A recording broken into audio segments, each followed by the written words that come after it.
Bonjour, je profite de la fouille de certains de mes cartons pour ressortir quelques kits en résine et quelques curiosités.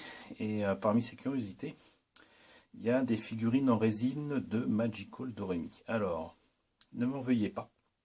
Il se trouve que depuis très longtemps, j'ai toujours été un fan des Magical Girls.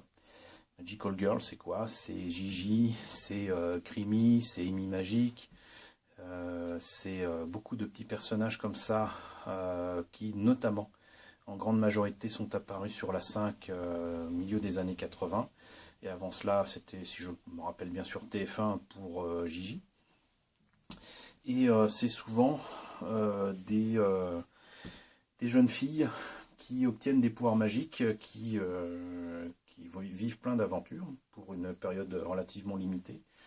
Et puis voilà, certaines d'ailleurs se transforment en adultes, d'autres part. Et là, il se trouve que Doremi, c'est des Magical Girls, mais vraiment magiques, entre guillemets, puisqu'en fait, ce sont des apprenties sorcières. Donc, elles restent elles-mêmes, simplement, elles revêtent leur habit de sorcière et utilisent la magie avec leur baguette, le tricordéon, si je me rappelle bien, et sont limitées dans leurs actions.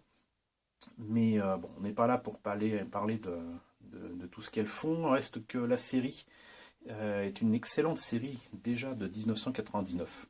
Ça me fait tout bizarre de dire ça et de me dire que la série a quand même déjà 18 ans. Une excellente série de Toei Animation dans un style un peu particulier qui me rappelle un petit peu ce qu'on trouvait dans une excellente série tombée complètement dans l'oubli qui était passée sur Canal+ au milieu des années 80, qui était Crocus. Et peut-être même fin des années 80. Mais reste que donc pour moi c'est une excellente série, très drôle. Le doublage français est en grande partie responsable pour moi de l'intérêt que je porte à cette série.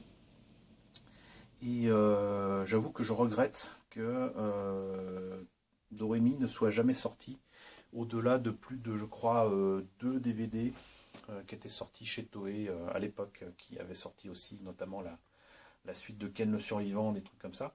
Ils sont jamais allés au-delà, et à ma connaissance, la série complète n'a été visible finalement qu'à la télévision.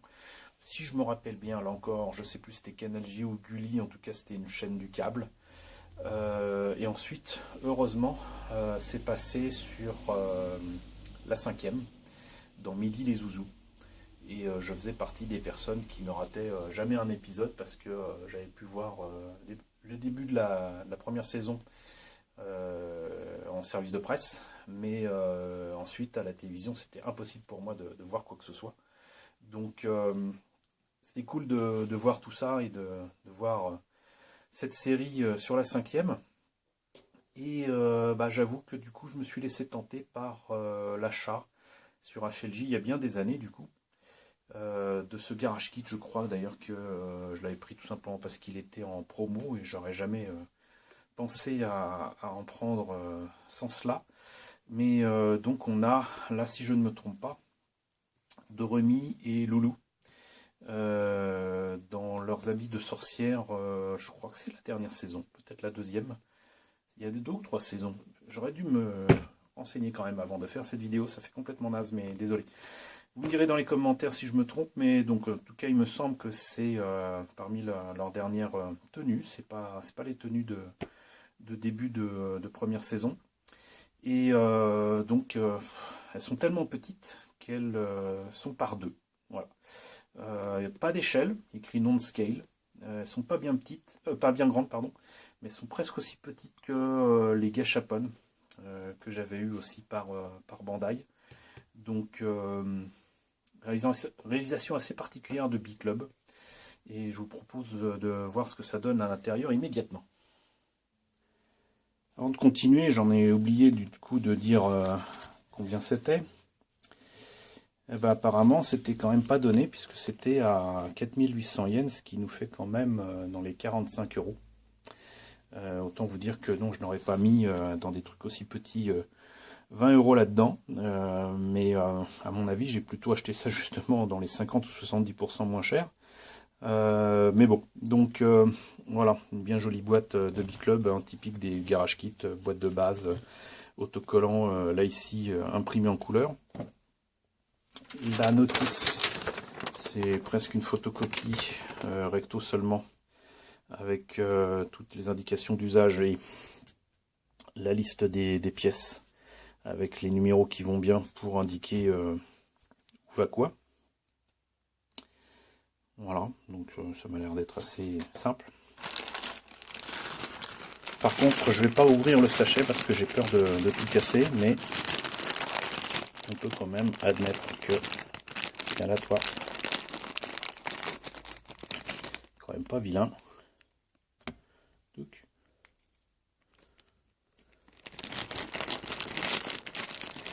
Et finalement, c'est plus gros que les gâchapon. Hein. On est remonté il n'y a pas très longtemps. La taille des bottes m'a induit en erreur. Franchement, c'est pas très loin de la taille de ce que j'ai en gâchapon. Par contre, les chapeaux sont beaucoup plus grands. Beaucoup plus grands. Donc les personnages sont parfaitement reconnaissables. Ça, c'est déjà pas mal.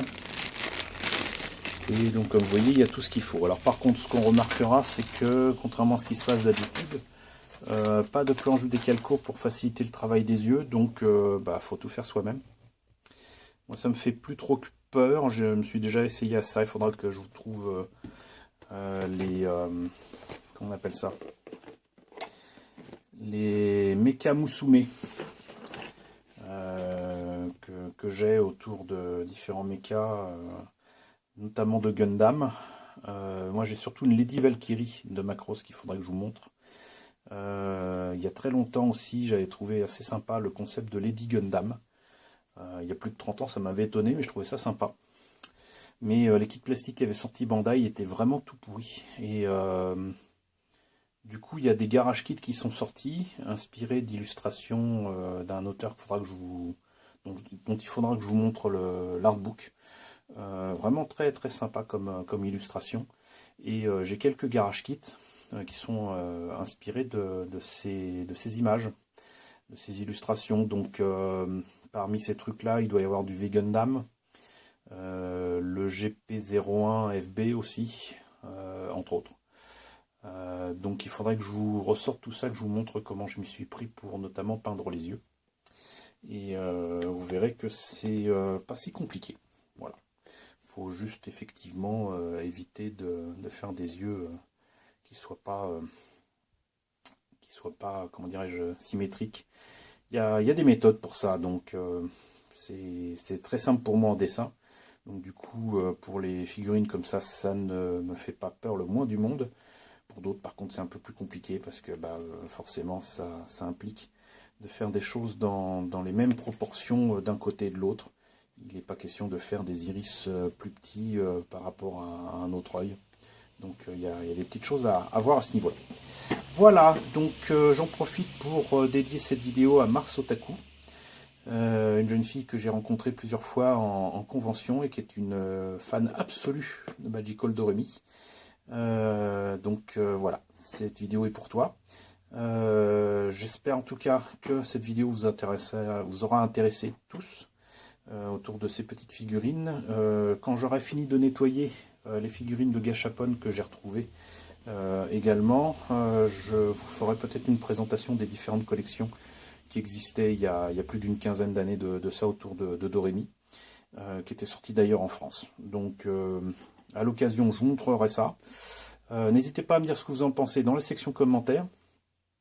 N'hésitez pas à liker, n'hésitez pas à partager, très important de partager, parce que c'est comme ça qu'on peut faire découvrir la chaîne et les vidéos, et si ça vous a intéressé, peut-être que vos amis s'y intéresseront.